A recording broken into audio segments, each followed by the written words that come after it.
Hallo und herzlich willkommen auf unserem Kanal. Wir sind Anna und Anna und heute wollten wir über einen Artikel reden, der heißt 10 Things You'll Only Find in Korea. Ja, genau, das ist ein Blog, den wir gefunden haben, der heißt Tracy Blog. Das Original verlinke ich euch in der Infobox, damit ihr das dort auch durchlesen könnt. An dieser Stelle an unsere koreanischen Freunde, die uns anschauen, bitte schreibt uns in die Kommentare, ob das stimmt, was in dem Artikel steht. Wir können das natürlich nicht kontrollieren, weil wir in Deutschland leben. Sagt uns Bescheid, informiert uns. bitte. Fangen wir direkt an. Die erste Sache, die hier steht, ist Coin Norebangs. Norebangs sind Karaoke-Räume, Karaoke, einfach Karaoke. Das kennen die meisten, die K-Drum sich anschauen, dass die Leute da sehr gerne Karaoke singen. Und diese Coin-Norebangs sind da was ganz Besonderes, denn das sind nicht diese normalen Karaoke-Räume, wo man mit vielen Menschen hingehen kann und dort pro Stunde bezahlt, sondern dort ist das wie so eine Telefonzelle. Das ist sehr klein. Sehr klein und dort zahlt man pro Song. Und ein Song kostet so 500 Won. Ja, genau, das sind, glaube ich, so 50 Cent umgerechnet. Ich finde das nicht teuer, wenn man wirklich rausgehen möchte und singen, weil man oder zu betrunken ist oder weil man so traurig ist. Zum Stressabbau. Viele machen das zum Stressabbau. Und ja, ist ganz cool eigentlich, finde ich, für die Leute, die das mögen. Nächste Sache, auf Platz Nummer 2. Ich lese das von meinem Handy vor. Dating Slang. Ah. Das kennt man auch ein bisschen durch K-Drum, finde ich. Mal gucken, was hier steht. Als erstes Sogeting. Sogeting, genau. Das ist einfach, wenn ein Freund einem anderen Freund vorstellt. Ja, genau, wie wir beide. Ne? Zum Beispiel, wenn du für mich jemand hast. Genau. Wenn Anna sich betrunken bei mir ausheult, ich bin so alleine, dann sag ich, hey, ich kenne da jemanden, guck dir mal seine Bilder an. Und dann sagst du so, oh, der gefällt mir aber. Und dann, zack, Blind Date organisiert. Genau. So, das ist die erste Sache. Dann gibt es Meeting. Okay, es ist jetzt ein englisches Wort.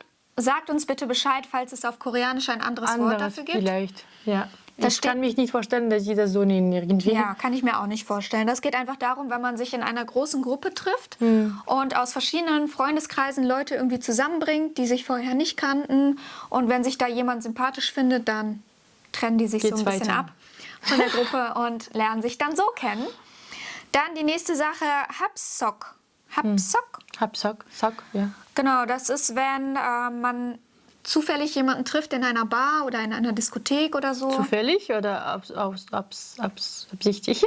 Ja, also du kennst die Person halt vorher nicht und die findest sie dann attraktiv. Okay, ja. Und dann sprichst du die einfach an. Kann ich mir ehrlich gesagt nicht so vorstellen in Korea. Vielleicht, wenn man sehr viel Alkohol getrunken hat. Wirklich sehr viel. Und ja, dann lernen die sich halt so kennen. Sehr spontan, sehr, sag ich mal, open-minded. So jemanden einfach ansprechen. Kannst du dich vorstellen, jemand so? Ich kann mir das nicht vorstellen, aber ich weiß, dass das in Deutschland normal ist. Also vielleicht jetzt nicht einfach, wenn du die Straße entlang gehst, aber in Bars und Diskotheken ist das ganz normal. Würde mich interessieren, würdet ihr so eine Person kennenlernen, einfach wenn ihr in einen Bar geht? Nein, oder? Es gibt auch Tinder. Es ist viel einfacher. Ich hätte auch lieber Tinder benutzt, als ins Bar zu gehen, ich Ja, finde. aber es gibt ja so Leute, die sagen immer, ja, was soll ich später meinen Kindern erzählen, dass wir uns auf Tinder kennengelernt haben? Es gibt so Leute, ja, ich meine, für uns fällt das Thema eh weg. Ja. Wir müssen niemanden mehr kennenlernen, deshalb fällt das weg. Bisher, das klingt wie, hey, wir sind alleine. Das wollte ich mal klarstellen an dieser Stelle. Nächste Sache, die hier steht, ist Matson oder Son. Ich hoffe, ich spreche es richtig aus. Ich denke schon. Das ist einfach, wenn Eltern einem jemanden vorstellen. Meistens ist das so arrangiert zwischen den beiden Eltern. Also von dem Mann die Eltern und von der Frau die Eltern. Meistens sind das irgendwelche Freunde, Bekannte, die schon über viele Jahre kennen. Und es wird sich einfach so im Umkreis ein bisschen umgehört. Und dann wird gesagt, hey, mein Sohn ist Rechtsanwalt oder Arzt. Und dann sind alle Mütter so, willst du nicht meine Tochter kennenlernen? Ja, und die Tochter, nein! Also das ist typisch Dramas gerade. Genau, und das geht dann aber wirklich, diese Dates gehen wirklich schon in Richtung von wegen sehr schnell heiraten. Also das sind so Dates, wo dann schon relativ schnell klar wird, ob die dann heiraten werden oder nicht. Ja.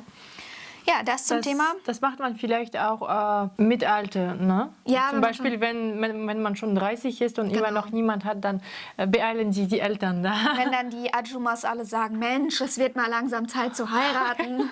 Ich kenne da jemanden. Und dann, ja, musst du das durchmachen. Ja. Nächste Sache, Couple Culture. Ja, das sind diese typischen Matching-Outfits und so, die dort haben. Die tragen dann zum Beispiel die gleichen Sneaker, manchmal in unterschiedlichen Farben, manchmal in derselben Farbe. Und es gibt tatsächlich Pärchen, die von Kopf bis Fuß komplett das Gleiche tragen. Ich finde es süß, wenn man jung ist. Gegen 30 sieht schon ein bisschen anders aus. Also ich denke, das machen auch tatsächlich meistens nur Junge so im Alltag. Aber ich habe gesehen, viele, auch ältere Pärchen, machen das für Fotoshootings. Wenn die Fotoshootings haben, dann tragen die schon die gleiche Kleidung. Hier in Deutschland ist mehr verbreitet, dass man sich so entweder so Pärchenringe, obwohl das kann schnell in die Richtung gehen, dass Leute dann fragen, ob man verlobt ist. Ja, das stimmt. Das ist nicht so verbreitet, aber so Armbänder oder Ketten oder das so, mehr auf jeden wo Fall. dann der Name eingraviert ist, das ist hier so ein typisches Geschenk, was sich junge Paare einfach machen. Aber ich habe hier tatsächlich noch nie gesehen, dass man so die Kleidung an sich gleich anhatte. Nee, man wird komisch angeschaut, denke ich. Also ich persönlich finde das eigentlich ganz süß. Ich würde das gerne mal machen. Einfach so. Ich finde es süß. Einmal so klingt so, erstmal damit alle Bescheid wissen. Nächste Sache, drink till you almost die. Trinkkultur in Korea. Das kennen wir alle aus K-Dram. Alkohol ist einfach eine große Sache in Korea und es ist jeder trinkt fast. Es ist normal einfach. Und niemand wird so wie ein Alkoholiker gesehen, einfach deswegen, weil du jeden Abend dich erholen mit Trinken gehst.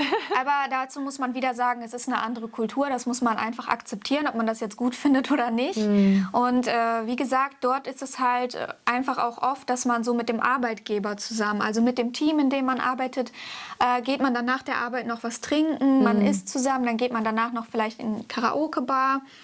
Das ist dort einfach, ja, es ist normal, so, das jetzt von unserer Seite aus zu sagen, ob wir das gut finden oder nicht, das sollte man einfach nicht bewerten. Das wäre nicht richtig, weil wir nicht in die Kultur sind. Genau, das wäre einfach nicht richtig. Akzeptiert das einfach, liebe Leute. Koreaner, sagt uns bitte Bescheid in den Kommentaren, ob das so ist oder nicht. Ja, Wie gesagt, ob das sich ändert, das wäre wirklich interessant zu wissen. Genau, ob das jetzt mittlerweile so ein bisschen auch anerkannt ist, weil manche Leute vertragen halt auch einfach nichts. Deshalb, ja, wäre interessant, das einfach mal herauszufinden. Punkt Nummer 5, Same-Sex Touching. Das bedeutet gleichgeschlechtliche Leute, die zum Beispiel befreundet sind oder so. Genau, das ist dort irgendwie nicht komisch, wenn die sich gegenseitig berühren in der Öffentlichkeit. Ich habe das auch oft gesehen, dass Freundinnen so Händchen halten, in der Straße entlang gehen oder sich gegenseitig irgendwie auf den Schoß setzen oder so. Aber das sind immer Leute, die sich schon kennen. Das wäre jetzt ganz merkwürdig, wenn fremde Menschen sich berühren würden. Also generell so Körperkontakt mit Fremden ist da nicht so ein Ding. Darf ich nur eine Sache erzählen? Es ist wirklich eine typisch asiatische Dinge, denke ich, weil eine Studentin ist aus China zu uns gekommen, zu der Schule, als ich in der Schule war. Und sie hat mich die Hand gehalten und ich war die ganze Zeit so, oh mein Gott, lass los! Aber für die ist es wirklich normal, ne? Ja. Ich bin schockiert über diese Story gerade, weil ich bin so ein Mensch. No touching? No touching. Ich auch. Ich mag das auch nicht. Also bei mir in der Schule war das tatsächlich so, wenn mich jemand berührt hat, haben alle anderen in der Klasse gesagt, die mag das nicht, wenn die angefasst. Bei mir wissen das alle, deshalb. Ich gehöre nach Asien, wirklich. Wenn man das so sagen wir darf. verstehen uns zumindest. Wirklich.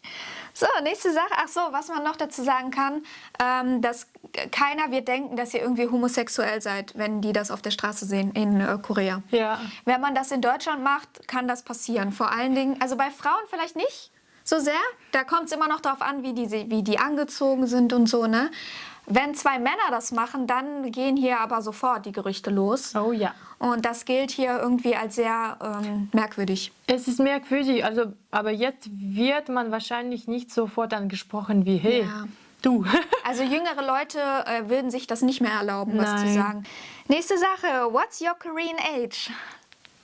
Korea zählt das Alter anders als wir. Das macht uns sehr traurig, denn in Korea sind wir 2 Jahre älter. Denn wir sind beide im Dezember geboren. Anna ist immer traurig, Ich wenn bin wir... super traurig jetzt, dass ich mich vorgestellt habe, wie alt ich bin in Korea. Ich Ja. bin eine Ajuma. Nein, bist du nicht. Keiner wird dich so nennen dort. Oh, hoffentlich. Noch. Ja, also wie zählen die? Und zwar, wenn das Kind noch im Bauch der Mutter ist, wird schon ein Jahr angerechnet. Also wenn das Kind auf die Welt kommt, ist es schon ein Jahr alt. Und alle Koreaner werden am Neujahrstag ein Jahr älter.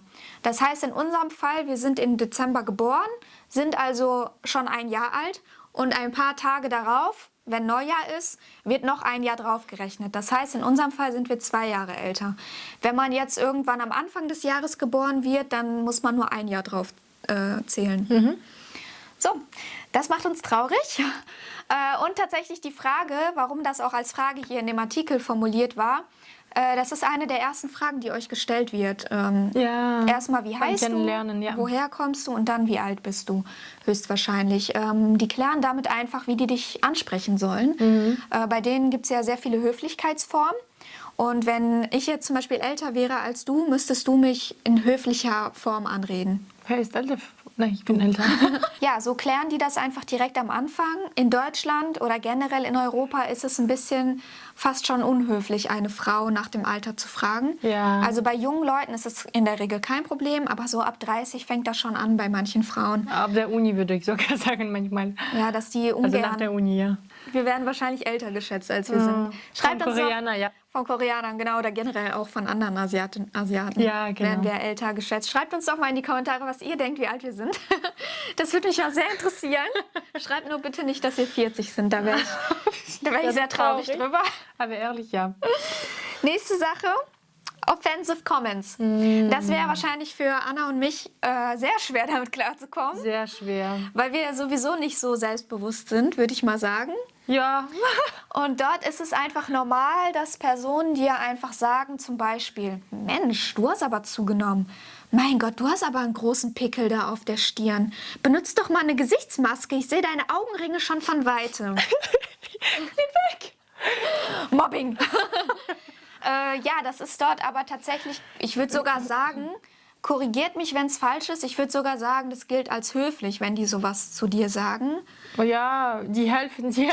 Genau, die geben dir einfach so einen Tipp, würde ich sagen. Ein Tipp, Ein Tipp. du bist fett. Du bist hässlich. Nein, aber das heißt einfach so, die haben das bemerkt und so, die haben dich beobachtet und die haben das bemerkt. Also die haben so die Attention gegeben, sage ich mal. Und deshalb gilt das wahrscheinlich als höflich, sowas zu sagen. Anders kann ich mir das nicht erklären. Nächste Sache, der 8. Punkt, Korean Beauty Products. Dazu lässt sich nicht viel sagen, die sind einfach... Einfach super. Einfach Super. alles. Alles, was ich bisher benutzt habe, fast alles. Ist Ja, wirklich und die gut. haben halt auch viele Sachen so auf den Markt gebracht, die dann weltweit bekannt wurden. Zum Beispiel BB-Creams. Die kommen aus Korea, liebe Leute, falls ihr das nicht wusstet. Die ganzen Snail-Sachen. Die ganzen Snail-Sachen, also dieser Schneckenschleimextrakt, der so Anti-Aging-Wirkung und sowas hat, kommt auch aus Korea. Hilft auch super gut, also probiert das unbedingt aus, falls ihr das noch nicht getan habt. Und generell sind die einfach sehr, sehr innovativ, was Was Cosmetics angeht. Cosmetics angeht. Und diese ganzen Hautlaser und so kommen ja mittlerweile auch aus Korea. Also die sind da wirklich Weltspitze, Weltklasse. Nächste Sache, Wahrsagerei. Fortune Telling. Wahrsagerei, Hellseherei, also das ist in Korea eine relativ verbreitete Sache. Sehr. Sieht man auch oft in K-Drum. In K-Drama wird es immer so vorgestellt wie, ach, die gehen zu dieser Fortune Telling. Aber dann wird dann gezeigt so wie, ach, die hatte doch recht. Also so wie, ne? Ja, dort geht man dann dahin, zahlt dann sein Geld und dann entweder machen die das an diesen Handlinien oder manche an den Gesichtszügen oder so, sagen die dann deine Zukunft voraus und die Leute fragen meistens, wann die Kinder kriegen, wie viele Kinder die kriegen, ob das Mädchen oder Junge werden, wann die heiraten, Wann treffe ich meinen Mann? mein Traummann, mit wie vielen Jahren werde ich heiraten und so weiter und so fort. Und meistens ist das so, dass man an die positiven Sachen, die gesagt werden, glaubt. Und an die negativen Sachen, die gesagt werden, ist man so, Das wird auch nicht passieren, das ist für Blödsinn. alles Schwachsinn, das stimmt doch alles gar nicht. Deshalb ja, sehr interessant. So, die nächste Sache ist auch schon die letzte und zwar sind das Love Motels. Dazu müssen wir nicht viel sagen. Unser letztes Video ging nämlich darum, oder unser vorletztes Video oder so, guckt einfach auf unserem Kanal nach. Ja. Das sind einfach so thematische Motels. Die werden meistens von Paaren genutzt oder generell von Menschen, die dort intime Stunden miteinander verbringen möchten. Die kann man stündlich bezahlen oder für die ganze Nacht. Und die sind halt, ja, wie gesagt, thematisch eingerichtet. Es gibt welche, Sehr speziell. wo dann komplett Spiegel überall an der Decke sind oder Barbie-Räume oder wo so ein Whirlpool genau in der Mitte ist. Meistens ist das Badezimmer so verglast, Ja. dass man reingucken kann, wie der Partner duscht. Du. Und ja, ist dort einfach auch, weil junge Leute noch sehr lange bei den Eltern leben. Ja, die können sich das nicht so leisten, die können Pärchen mitzubringen zu Genau, Eltern. die können sich das einfach nicht erlauben, weil das auch irgendwie als unverschämt gilt. Deshalb nutzen die diese Love Motels, was auch vollkommen in Ordnung ist. Ich will da nicht drüber urteilen. Ich hätte lieber sowas gemacht, also persönlich, als meine Pärchen zu Nach Hause Eltern zu zu bringen. Ich denke, das ist dort tatsächlich noch ein bisschen traditioneller als hier. Man bringt dort eher den Partner nach Hause, wo man auch Nur heiraten wird. Hochzeitspläne irgendwie hat oder schon verlobt ist oder so. Das ist jetzt das, was ich mir denke. Schreibt mir bitte in die Kommentare, falls das falsch ist. Und ja, das waren die 10 Dinge. Originalartikel, wie gesagt, verlinke ich euch in der Infobox, dann könnt ihr euch das nochmal durchlesen.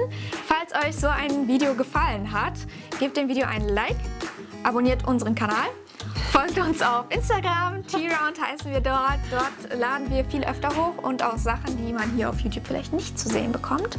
Sogar Videos, kleine Videos. Genau.